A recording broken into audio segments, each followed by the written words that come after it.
Ibu Mariam. Redang lesian. Hai, pejak nawa kali timbangan anak rana. Hai, anak rana betul hai cuk dekalam. Kalau bu, tapi bukan don kan lah saat tadi.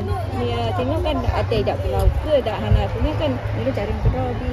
Mai cuk paut lang dan. Don kasi bot tat bu, teuro kan entak-entak nanti bu nak buat kita jak ulang yang bu. Cuk paut, bak pautnya ke yang entok je naik pernah sosial, motorik untuk anak mau manfaat je sekolah minta kuliah TK. Anak lu kan cara hai bu bak pegang haba bu, dak hana jak sekolah. Hai Bu Mariam, hana sik untuk pegang haba mentang. Karena Jino kan harus siap mental dah kerja kuliah SD, berbek ketinggalan kerja ngengen. Alah hai bu, hai tak hai bu, hai tak jak juga paut hai bu. Alah hai Bu Mariam, hana sabar lagi jamun tanya. Ya jamun Jino, anak mi baru mau dikulah, cik nak dipurno untuk bermain, naik purno cemicet, menggambar. Jadi anak mi senang, anak mi bicara. Nak perkembangan. Kenapa? Nak cara kompas paut Jino, nucuk anak Tino yang ngongon di. Dia pernah bermain, Tino belajar bermain sambil belajar. Oh menang bu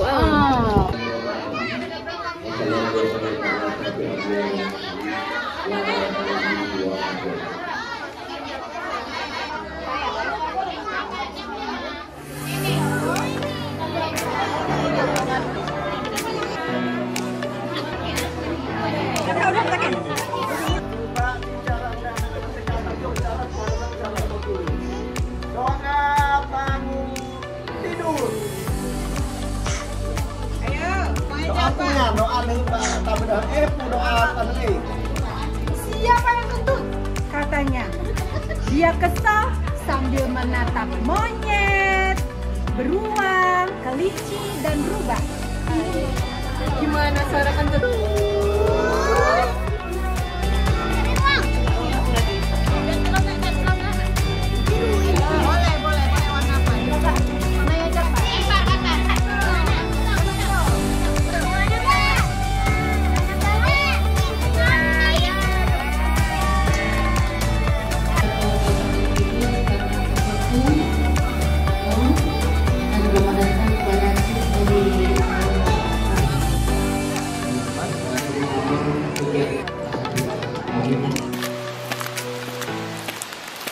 Mariam, Kiban, kamu mengerti tentang PAUD? Bu, kalau dengar-dengar lu kalah-kalah anaknya tak embuk kan, nanti kalau lu entak buat PAUD punya.